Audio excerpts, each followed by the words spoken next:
जय हिंद। स्वागत है आप सभी का आपके अपने YouTube चैनल अमृत एकेडमी पे। हम लोग अपना बीपीएससी टीआरई 4 के लिए मैथ और साइंस की प्रिपरेशन कर रहे हैं और जिसमें कि आज आपका लेक्चर नंबर 3 है, ठीक है ना।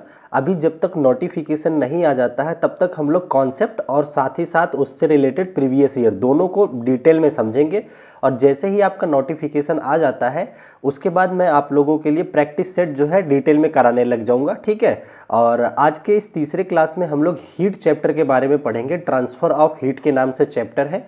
कंटेंट जो होगा आपका एनसीईआरटी प्लस एससीईआरटी बेस्ड होगा और उसी से रिलेटेड प्रीवियस ईयर में जो टीआरई 3 और 2 में पूछे गए क्वेश्चन है वो सारे क्वेश्चंस मैंने लिए हैं, ठीक है। तो वीडियो को लास्ट तक देखते रहिएगा और जो लोग चैनल पे नए हैं वो लोग चैनल को प्लीज़ सब्सक्राइब कर लीजिएगा। आपको बहुत मज़ा आने वाला है इस सेशन में, ठीक है। चलिए बिना टाइम वेस्ट किए आज की क्लास को हम आगे बढ़ाते हैं। थोड़ा सा हम कॉन्सेप्ट को समझेंगे कि ऊष्मा यानी कि हीट और टेम्परेचर यानी कि तापमान ये क्या होते हैं, ठीक है ना। अगर मैं बात करता हूं आप लोगों के सामने हीट की यानी कि ऊष्मा, ठीक है ना, तो सबसे पहली बात जो आपको याद रखनी है कि जो ऊष्मा होती है एक प्रकार की ऊर्जा होती है, ठीक है ना। क्या होती है? यह एक ऊर्जा का ही रूप होता है। कई बार डायरेक्ट यही क्वेश्चन पूछ लिया गया है तो आपको ये बात पता होनी चाहिए। उस ऊर्जा से हमें क्या होता है, जो गर्म वस्तु इससे ठंडी वस्तु की ओर प्रवाहित होती है। ऊष्मा क्या होती है? हीट ट्रांसफर होती है। कहां से? फ्रॉम हॉट टू कोल्ड की तरफ। जैसे आप लोगों ने देखा होगा, अगर मेरे पास ये पेन है और मैंने इसके एक, अगर मान लो ये आयरन की होती, मैं इसके एक छोर को गर्म करता तो आप देखेंगे धीरे धीरे करके इस छोर तक हीट ट्रांसफर हो जाती है, ठीक है ना। तो किधर से किधर चलती है? हॉट से कोल्ड की तरफ, मतलब गर्म से ठंडी वस्तु की तरफ, ये मतलब ठंडे की तरफ प्रवाहित होती है। तो ये हो गई ऊष्मा की बात, हीट की बात। सिंपल सी डेफिनेशन थी, आप लोग समझ गए होंगे, ठीक है ना। अगला आ जाता है आपका तापमान यानी कि टेम्परेचर। टेम्परेचर क्या होता है इसको समझ लीजिए थोड़ा सा। यह किसी वस्तु की गर्मी या ठंडक को मापने में मापने का एक पैमाना होता है, ठीक है ना। टेम्परेचर से हमें ये पता चलता है कोई वस्तु गर्म है या ठंडी है, ठीक है ना। सिंपल सी बात है। तो ये सिंपल से दोनों डेफिनेशन थी हीट और टेम्परेचर के बारे में, ठीक है। दोनों हमने आप लोगों को डिस्कस कर दिया है। अब हम थोड़ा सा और आगे बढ़ते हैं, बहुत ज्यादा डिटेल में नहीं जाएंगे, इतना कराएंगे कि आपका क्वेश्चन सारे बन जाए, ठीक है ना। चलिए अगला, आप लोगों ने जानते होंगे थर्मामीटर क्या होता है। तो बहुत बेसिक सी चीज है जिससे हम क्या करते हैं, टेम्परेचर को मेजर करते हैं। केल्विन में, फॉरेनहाइट में, जिसमें भी होता है आप उसका मेजरमेंट कर लेते हैं, ठीक है। क्या होता है? तापमान को मापने के लिए एक उपकरण का उपयोग किया जाता है जिसे ही थर्मामीटर कहा जाता है, ठीक है।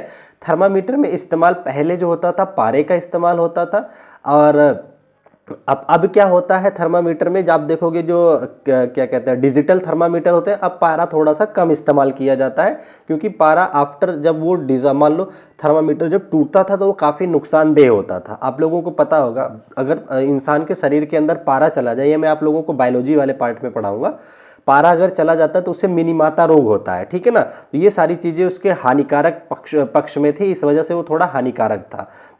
अब अगर हम बात करें टेम्परेचर की, तापमान की सॉरी थर्मामीटर की, तो थर्मामीटर आपको जो नेचुरली पढ़ने हैं, दो तरीके के थर्मामीटर पढ़ने हैं जो आपकी एनसीईआरटी में दे रखा है, ठीक है। एक आपका आता है क्लिनिकल थर्मामीटर जिसको कि डॉक्टरी थर्मामीटर भी कहा जाता है। दूसरा आता है आपका प्रयोगशाला तापमापी, ठीक है ना। ये समझ गए आप लोग। अगर जिसको डिटेल, बहुत ज़्यादा डिटेल में पढ़ना है तो मैंने एनसीईआरटी सीरीज करा रखी है, आपको अभी पैरेलल में चल रही है, तो आप उस सीरीज को भी फॉलो कर सकते हैं। वहाँ पे मैंने बहुत ज़्यादा डिटेल में पढ़ाया हुआ है चैप्टर्स को विद फोटोग्राफ्स एनसीईआरटी के, ठीक है ना। चलिए, तो दो तरह के थर्मामीटर आप लोग जान गए, कौन सा? प्रयोगशाला थर्मामीटर और चिकित्सकीय, जिसको कि क्लिनिकल थर्मामीटर भी कहते हैं, ठीक है ना। अच्छा, ठोस, तरल और गैस का तापमान मापने के लिए प्रयोगशाला थर्मामीटर को इस्तेमाल किया जाता है। अगर मैं बात करूं प्रयोगशाला थर्मामीटर की रेंज की, तो ये -10 डिग्री सेंटीग्रेड से लेकर के प्लस के 110 डिग्री सेंटीग्रेड तक ये क्या करता है, टेम्परेचर को मेजर कर सकता है। कौन? प्रयोगशाला। कई बार तो ये डायरेक्ट पूछा गया है कि जो प्रयोगशाला थर्मामीटर होता है उसकी रेंज क्या होती है, -10 डिग्री से प्लस 110 डिग्री सेंटीग्रेड तक। ये आप समझ गए, दो बात आपको समझ गए। तीसरी बात आपको याद रखना है, क्लिनिकल थर्मामीटर, यह शरीर का तापमान मापने के लिए इस्तेमाल किया जाता है, ठीक है ना। किसका मेजरमेंट के लिए? शरीर का ताप मापने के लिए। इसमें 35 डिग्री सेंटीग्रेड से 42 डिग्री सेंटीग्रेड तक ताप मापा जाता है, ठीक है, ताप पैमाना मापा जाता है। कई बार इसकी भी रेंज आपसे पूछी जाती है, किसकी? क्लिनिकल थर्मामीटर यानी कि डॉक्टरी थर्मामीटर की रेंज क्या होती है, तो ये 35 डिग्री सेंटीग्रेड से 42 डिग्री 42 डिग्री सेंटीग्रेड तक होती है। ठीक है, ये बात आप समझ गए। और एक चीज ये भी पूछा जाता है कि प्रयोगशाला थर्मामीटर और चिकित्सकीय थर्मामीटर यानी कि क्लिनिकल थर्मामीटर में दोनों में कौन सबसे ज्यादा वाइड रेंज है, तो वो है आपका प्रयोगशाला। ठीक है ना, तो ये आप समझ गए होंगे। चलिए आगे बढ़ सकते हैं आगे अगले टॉपिक की तरफ। देखिए थोड़ा सा मौसम ठंड का है, आप लोगों ने कैप वगैरह लगा के रखिएगा। ठीक है, थोड़ा सा जुकाम हो रखा है मुझे 1-2 दिन से, ताकि थोड़ा पर क्लासेस हम कंटिन्यू रखेंगे। ठीक है, अगर हम बात करते हैं ऊष्मा के प्रभाव की यानी कि इफेक्ट ऑफ हीट की, तो क्या होता है, ऊष्मा वस्तु के तापमान को बढ़ाती है। ये बात तो सही है, हीट क्या करती है, वस्तु के टेम्परेचर को बढ़ा देती है, तापमान को बढ़ाने का काम करती है। दूसरा क्या काम करती है, यह वस्तुओं का भौतिक अवस्था बदल सकती है। भौतिक अवस्था बदल सकती है कैसे, इसको अगर मैं एक्सप्लेन करना चाहूं, आप लोग को अगर मैं मान लो ये पेन है, इसको मैं अगर आग में ले जाकर के बहुत देर तक हीट करूं तो ये पिघल करके एक बॉल बन सकती है, एक जगह इकट्ठा हो सकती है। तो शेप बदल गई ना, इसकी अवस्था, भौतिक अवस्था का मतलब होता है वर्तमान में जैसा दिख रहा है बदल करके कुछ और बन जाए। तो ऊष्मा क्या काम करती है, उसकी भौतिक अवस्था में परिवर्तन ला सकती है। तो ये बात आप याद रखोगे। ठीक है, तीसरी बात आप याद रखोगे कि ठोस, तरल और गैस में विस्तार होता है। तो ऊष्मा का विस्तार हर जगह होता है, ठोस हो गया, तरल हो गया, गैस हो गया, तीनों में हो गया। लेकिन इसमें जो इनका स्थानांतरण होता है उनके तरीके होते हैं। ठोस में जिस तरीके से होता है वो जरूरी नहीं कि गैस में हो। तो अभी मैं उन सारे तरीकों को बात करता हूं जो अलग अलग पदार्थों में क्या होते हैं, ऊष्मा के संचरण में माध्यम में क्या करते हैं, यूजफुल होते हैं। ठीक है ना, तो अगले टॉपिक पे हम बढ़ चलते हैं। अगला टॉपिक आपका हो जाएगा ऊष्मा का स्थानांतरण यानी कि हीट ट्रांसफर। क्या चीज हम पढ़ेंगे, हीट का ट्रांसफॉर्मेशन, एक जगह से दूसरी जगह से हीट ट्रांसफर कैसे करती है अलग अलग पदार्थों में। ठीक है, तो चलिए तीनों इंपॉर्टेंट तरीके को समझ लेते हैं। इसके ऊष्मा के 3 तरीके स्थानांतरण के बहुत ज्यादा महत्वपूर्ण है। ठीक है ना, अच्छा सबसे पहले हम समझते हैं, जैसे अगर मान लो ये आपके पास एक लोहे की रॉड है। ठीक है ना, आपने इस रॉड के एक किनारे को क्या किया, गर्म कर दिया। अब आपको पता है ये रॉड के अंदर बहुत सारे छोटे छोटे पार्टिकल से ये रॉड बना हुआ है। ठीक है ना, तो इसमें क्या होता है, जैसे मान लो इसके बगल का ये वाला किनारा एक पॉइंट ये गर्म हो गया, तो अब ये क्या काम करेगा, अपनी ऊष्मा अपने जस्ट बगल में सटे हुए पदार्थ को ट्रांसफर कर देगा। अब उसके बाद इसको ये यहां ट्रांसफर कर देगा। हर एक आदमी अपने अपने बगल में, हर एक पार्टिकल जो है अपने अपने बगल में ट्रांसफर करता रहेगा हीट को, और धीरे धीरे आप देखेंगे कि पूरी की पूरी रॉड जो है गर्म हो जाती है। ठीक है, हीट हो जाती है। तो इस मेथड को बोलते हैं, कौन सा मेथड, चालन विधि। चालन यानी कि कंडक्शन विधि बोला जाता है, चालन विधि से बोलते हैं। और ये ज्यादातर आपको देखने को मिलती है ठोस वाले पदार्थों में। बात समझ में आ गई। चालन विधि कैसे होती है, एक स्थान से ऊष्मा दूसरे स्थान पे जाती है चालन विधि द्वारा, मतलब एक एक करके भेजती है। इसमें पार्टिकल अपनी जगह पे स्थिर रहता है, केवल ऊष्मा ट्रांसफर बगल वाले को करता है, पार्टिकल मूव नहीं करता है, ये ध्यान देना। और जो ठोस वस्तुएं होती है उनकी पार्टिकल मूव नहीं करते हैं, तो ये आपको याद रहेगा। अच्छा देखिए, कह रहा है ठोस पदार्थों में ऊष्मा का स्थानांतरण कैसे होता है, चालन विधि द्वारा होता है। जैसे गर्म चम्मच का हाथ में गर्म होना, इतना इसका उदाहरण है। ठीक है ना, तो ये आपको समझ आ गया होगा। चलिए पहला मेथड आप समझ गए। अब मैं आप लोगों को समझा देता हूं दूसरा मेथड। दूसरा मेथड, जैसे आप लोगों ने घर में कभी पानी बॉयल किया होगा, ये देखिए इस तरह से पानी भरा होता है बकेट के अंदर। अब इसमें क्या होता है, आपने क्या किया, सबसे पहले नीचे वाले को हीट देना शुरू किया। नीचे ही तो आग जलाई जाती है, आप जो है नीचे हीट देते हैं।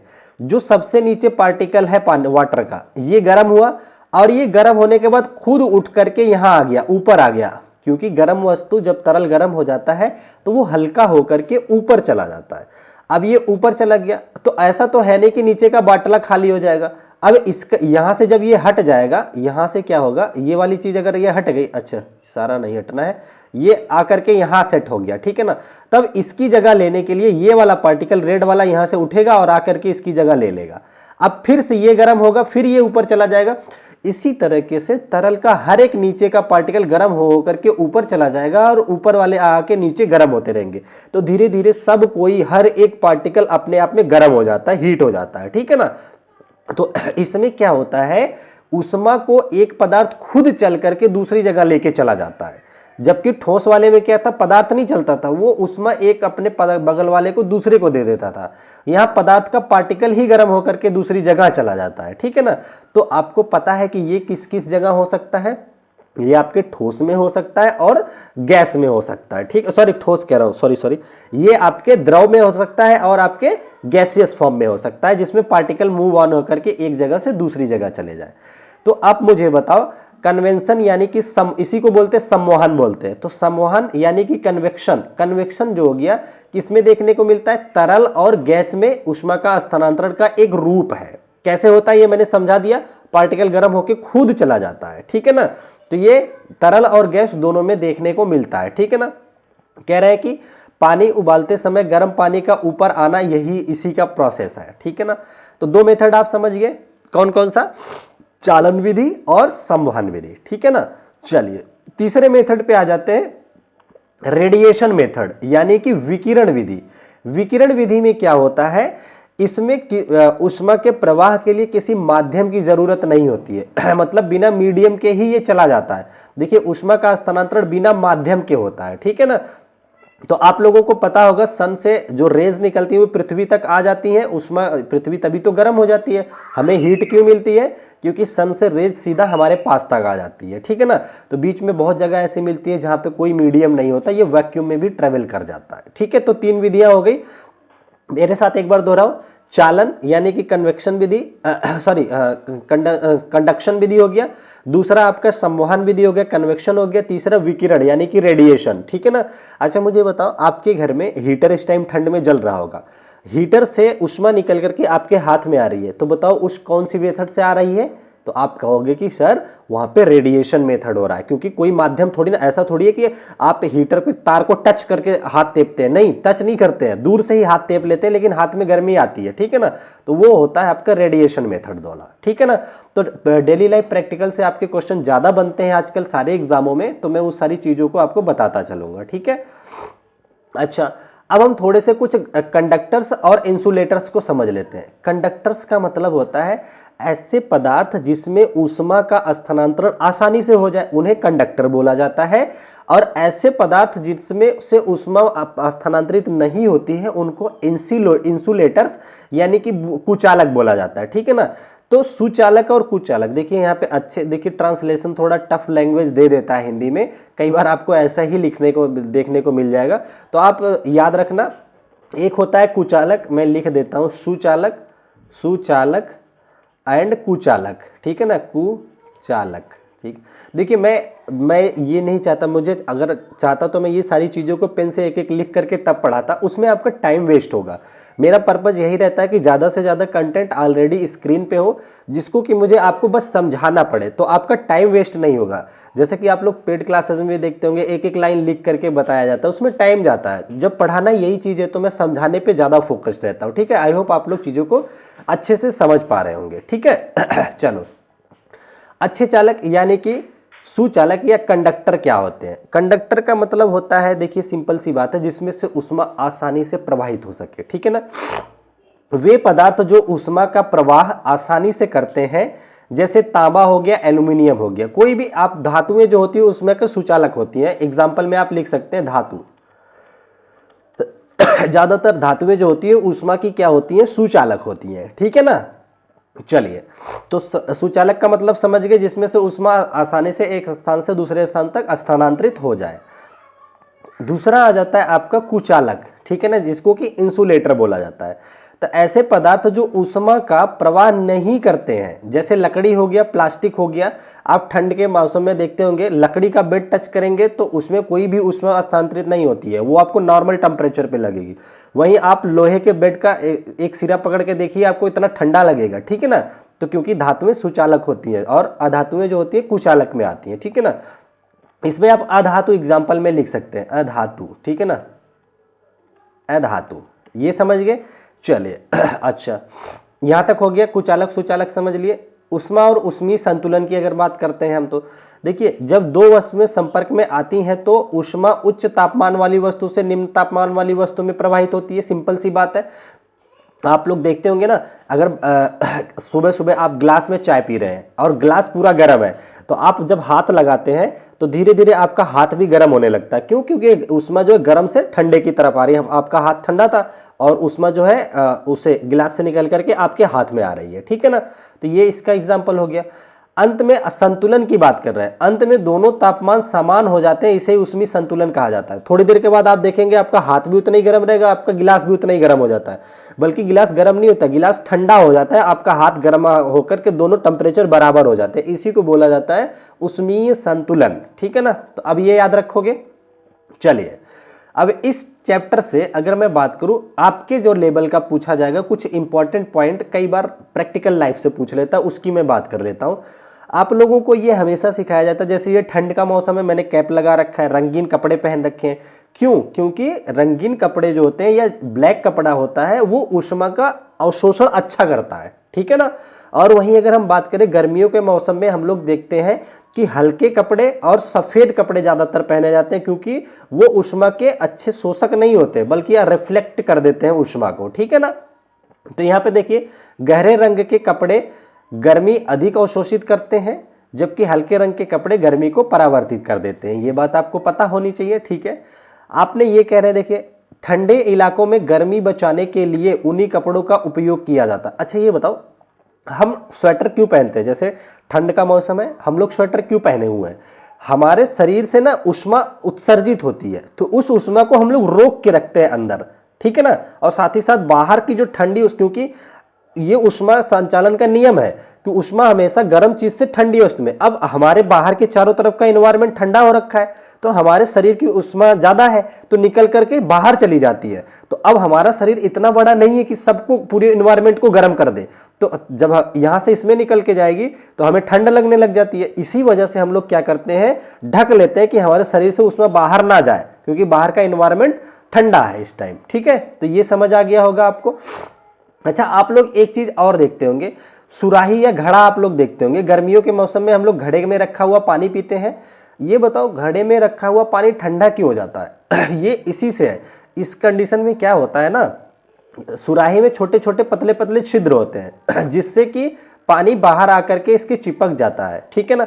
अब वह पानी इन्वायरमेंट में वाष्पित होने लगता है, और जब वह पानी वाष्पित होकर के बाहर जाता है ना, तो उसे वाष्पन के लिए कुछ एनर्जी की जरूरत होती है। वो एनर्जी खींचता है अंदर के पानी से, तो यहां से हीट जो है निकल जाती है, तो ये ठंडा हो जाता है अंदर का पानी। तो ये इस पे काम करता है, वाष्पन विधि पे, ठीक है।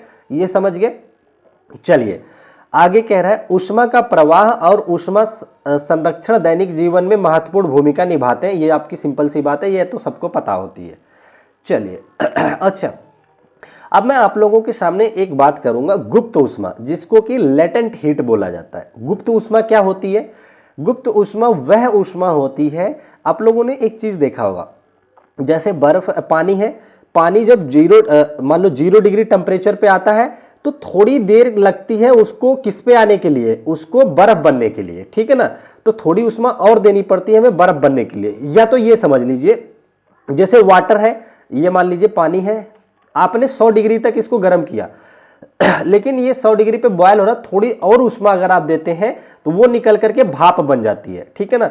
आप देखते हैं कि जो 100 डिग्री टेम्परेचर था पानी का, वही उसके बाद जब भाप बना तो 100 डिग्री पे ही भाप भी थी, दोनों 100 डिग्री पे थी। लेकिन आपने जब पानी को भाप में कन्वर्ट करने के लिए थोड़ी एक्स्ट्रा ऊष्मा दी थी, तो वो कहां चली गई? तो वो इसका स्टेज परिवर्तन में चली जाती है, तो उसी को बोला जाता है गुप्त ऊष्मा, ठीक है ना, यानी कि लेटेंट हीट बोला जाता है। देखिए कह रहा है, किसी पदार्थ के तापमान में परिवर्तन के बिना एक अवस्था से दूसरी अवस्था में परिवर्तन होने के लिए अवस्था ऊष्मा आवश्यक, ऊष्मा को गुप्त ऊष्मा कहते हैं। सिंपल सी बात है, ये याद रखोगे, ठीक है। तो लेटेंट हीट क्या हो गई?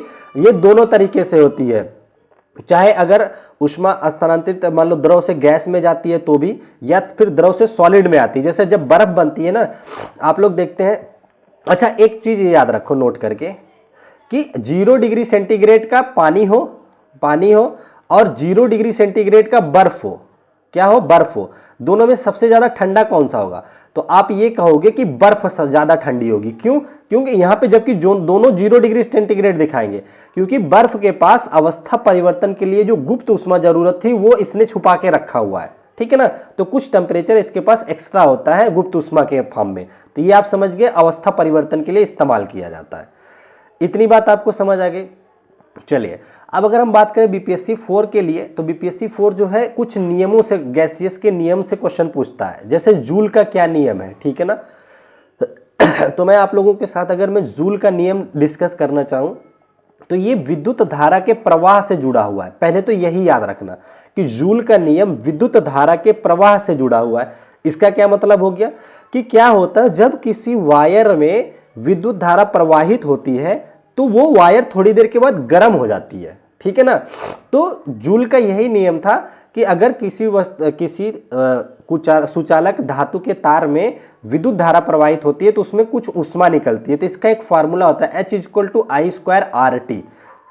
I क्या है, करंट है, R क्या है, रेजिस्टेंस है, T क्या है, कितने टाइम के लिए वो गया है, H क्या है, हीट है, ठीक है। तो ये आप लोग को याद रखना है कि जूल का नियम किससे रिलेटेड है, विद्युत धारा के ताप प्रवाह से जुड़ा हुआ है। एक बार फिर बोलो, जूल का नियम विद्युत धारा के ताप प्रवाह से जुड़ा हुआ है। फार्मूला क्या है, H=I²RT, ठीक है ना। चलिए आगे बढ़े, आगे बढ़ते हैं। अगला कह रहा है आपका जो दूसरा नियम पूछता है वो किरचॉफ का नियम पूछता है। किरचॉफ का नियम से मतलब ये है कि अगर मैं आपको बताऊं, एक चीज आप लोगों ने रियल लाइफ में अनुभव किया होगा, जैसे लोहे की रॉड अगर गर्मी के समय में बाहर पड़ी है, आप उसको टच करोगे तो सबसे ज्यादा गर्म लगेगी। ठंडी के समय अगर लोहे की रॉड बाहर पड़ी है तो आप उसको टच करोगे तो सबसे ज्यादा ठंडी पड़ेगी। इसका क्या मतलब है? इसका यही मतलब है कि जो वस्तुएं उष्मा का अच्छा उत्सर्जक होती हैं वही वस्तु उष्मा का अच्छा शोषक भी होती हैं। जितना ज्यादा दानी होगा उतना ही ज्यादा कमाने वाला होगा, ऐसे याद रखो, ठीक है ना। तो किरचॉफ ने यही कहा था कि उष्मा का एक अच्छा अवशोषक जो होता है, मतलब उष्मा को धारण करने वाला जितना अच्छा होगा, उष्मा का उतना ही अच्छा उत्सर्जक भी होता है, ठीक है ना। जैसे कि मैंने लोहे का एग्जांपल दिया, इस टाइम ठंड में आप जाके देखेंगे लोहे की वस्तु सबसे ज्यादा ठंडी लगेगी, गर्मी में जाके देखेंगे तो लोहे की वस्तु सबसे ज्यादा गर्म लगेगी। तो इसी को नियम दिया था, किसने, किरचॉफ ने दिया था, ठीक है। तो आपके लेवल पे इतना ही पूछा जाएगा, फार्मूला वगैरह नहीं पढ़ना है आपको, ठीक है। आई होप यहां तक समझ गए होंगे। अब हम इससे रिलेटेड कुछ प्रीवियस ईयर क्वेश्चन डिस्कस कर लेते हैं, जिससे कि आपके इस चैप्टर में अच्छी पकड़ बन जाए, ठीक है ना। चलिए आपका पहला क्वेश्चन दिया रखा है कि एक विद्युत केतली में पानी खाली स्थान के द्वारा गर्म होता है। इसने जब पानी वर्ड कह दिया तो मुझे ये बताओ पानी कैसे गर्म होता है। तो मैंने आप लोगों को पढ़ा रखा है संवहन विधि द्वारा, ठीक है ना, कन्वेक्शन द्वारा। अभी इतना समझाया तो पानी की बात कर दिया, फिर वो केतली में रखा हो, नदी में हो, समंदर में हो, कहीं पे भी हो, पानी तो पानी होता है, ठीक है ना। तो वो संवहन विधि द्वारा गर्म होता है, ठीक है। चलिए चालन समझा दिया, विकिरण समझा दिया हूं। अगला देखिए आपसे क्या कह रहा है, सॉरी, अगला आपसे कह रहा है कि गर्मियों के मौसम में घर की सबसे ऊपरी और बाहरी सतह यानी कि पृष्ठ को सफेद रंग से रंगा जाता है। क्यों? आपको पता होगा गर्मियों के, देखिए अमीर लोग तो पुट्टी करवा लेते हैं व्हाइट कलर की, मौसम के हिसाब से चेंजेस करते हैं। हम लोग तो ऐसा ज़्यादा करते नहीं है, ठीक है ना। फिर भी हमें ये पता रहना चाहिए, हम लोग तो अपने शरीर का कपड़ा ही चेंज कर ले, वही बड़ी बात है कि गर्मी में रंगीन कपड़े ना पहने, सफ़ेद कपड़े पहन ले, सर्दियों में रंगीन पहन ले, ठीक है ना। लेकिन कुछ लोग घरों की दीवारों को भी चेंज कर देते हैं कि गर्मी ज़्यादा ना लगे, ठीक है। ऐसा क्यों करते हैं? सफ़ेद कलर से पेंटिंग क्यों करवाई जाती है? क्योंकि सफेद पृष्ठ ऊष्मा ऊर्जा को अत्यधिक परिवर्तित करता है। हाँ बिल्कुल जी, ये बात तो सही है, ऊष्मा ऊर्जा को अत्यधिक परिवर्तित करता है और ऊष्मा ऊर्जा को कम अवशोषित करता है। इसीलिए हम लोग सफेद से क्या करते हैं, पेंटिंग करवाते हैं या हम सफेद कपड़े धारण कर लेते हैं, सिंपल सी बात है, ठीक है ना। चलिए बाकी आगे अगले क्वेश्चन पे अब हम चलेंगे, ज्यादा टाइम वेस्ट नहीं करूंगा मैं। अगला देखिए यहाँ पे क्या कह रहा है, यह कह रहा है आपसे निम्नलिखित में से कौन सी ऐसी प्रक्रिया है जिसमें गर्म कम संघनन पदार्थ ऊपर की ओर उठते हैं और उनके स्थान पर ठंडे अधिक संघनित पदार्थ ले लेते हैं। तो ये मैंने आपको समझाया था कि गर्म पानी का एक बूंद नीचे से गर्म होकर ऊपर चला जाता है, ऊपर का ठंडा पानी नीचे आ जाता है। तो ये किस मेथड में होता था? तो मैंने आपको चिल्ला चिल्ला के बताया कन्वेक्शन विधि, कन्वेक्शन यानी कि संवहन हो गया, ठीक है ना। तो पहला ही ऑप्शन इसका करेक्ट हो जाता है।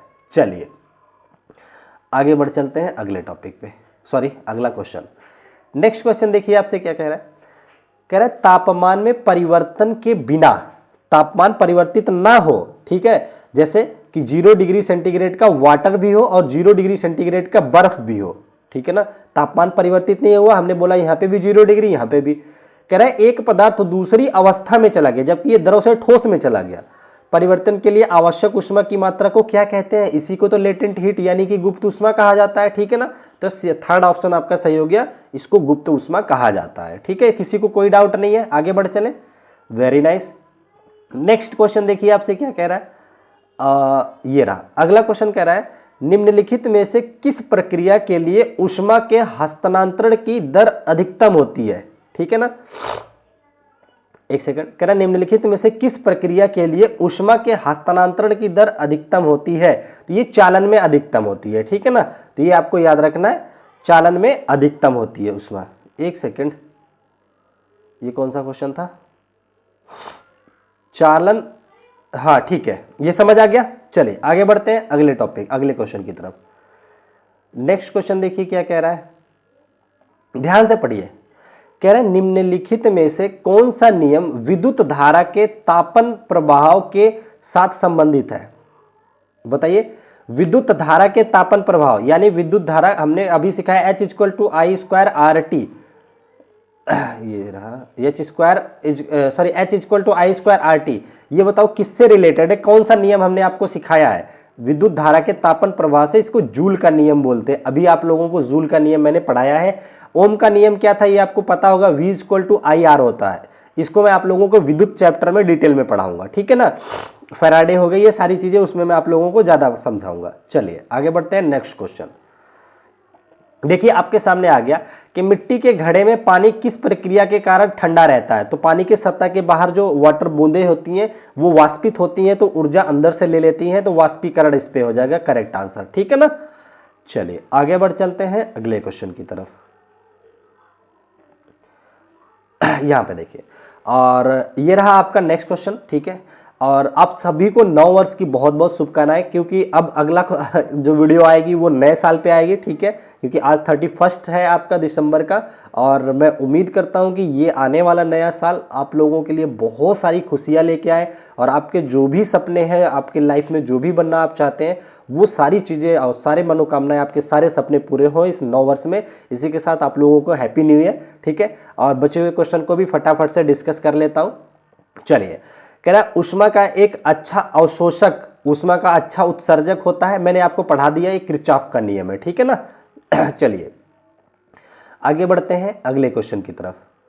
ये सिंपल सा एक न्यूमेरिकल है, पर न्यूमेरिकल नहीं कह सकते, सिंपल सा क्वेश्चन है। देखिए क्या कह रहा है। कह रहा है यदि हीटर की तार के माध्यम से बहने वाली धारा दोगुनी हो जाती है, तार से बहने वाली धारा दोगुनी हो जाती है, तो उत्पादित होने वाली ऊष्मा कितनी गुनी हो जाएगी? तो किरचॉफ का नियम, सॉरी जूल का नियम मैंने आपको पढ़ाया H = I²RT। अगर मैंने H को 2 गुना कर, I को 2 गुना कर दिया, इसको 2I कर दिया, इसका स्क्वायर होगा तो 2 का स्क्वायर होगा तो ये 4 हो जाएगा ना। तो अब ये आ जाएगा 4I²RT हो जाएगा। तो बताओ इसका कितना गुना हो गया? 4 गुना हो गया ना। तो वही पूछ रहा है कि कितने गुना हो जाएगी। धारा कह रहा है विद्युत धारा को दुगुनी कर दे, विद्युत धारा को मैंने 2 किया तो हीट कितना हो गया? 4 गुना हो गया। 2 दूनी 4 होता है, वर्ग किया, तो इसका जो करेक्ट आंसर आपका आ जाएगा 4 गुना हो जाएगा, ठीक है ना। आई होप आप लोगों को वीडियो पसंद आई होगी। छोटे छोटे शॉर्ट सेशंस मैं लूंगा, जिसमें इसमें अभी जब तक नोटिफिकेशन नहीं आता तब तक, क्योंकि देखिए अपने साथ हर टाइप के बच्चे जुड़े हुए हैं, कुछ लोगों का बेसिक भी वीक है, तो मुझे बेसिक पे भी फोकस करना है और सब कुछ लेके चलना है, ठीक है। जैसे ही नोटिफिकेशन आ जाएगा तब आप लोग देखिएगा, डिटेल में आप लोगों को 1-1 घंटे की मैं प्रैक्टिस सेशन लूंगा, जिसमें बहुत सारे टाइप के क्वेश्चन लूंगा और आपके सारे कंफ्यूजन दूर कर दूंगा, ठीक है। तो आज की वीडियो को यहीं तक रखते हैं, and again happy new year, ठीक है। फिर मिलेंगे आप लोगों से नए साल की वीडियो में, और आप लोग ऐसे ही अपना प्यार और सारी चीज़ें बना के रखिए, अच्छे अच्छे कमेंट करते रहिए। मैं आप लोगों के लिए एक के बाद एक सेशन लेके आता रहूँगा, ठीक है। इसके बाद आप लोगों का न्यू ईयर में मैं मैथ की क्लास भी स्टार्ट कर दूंगा।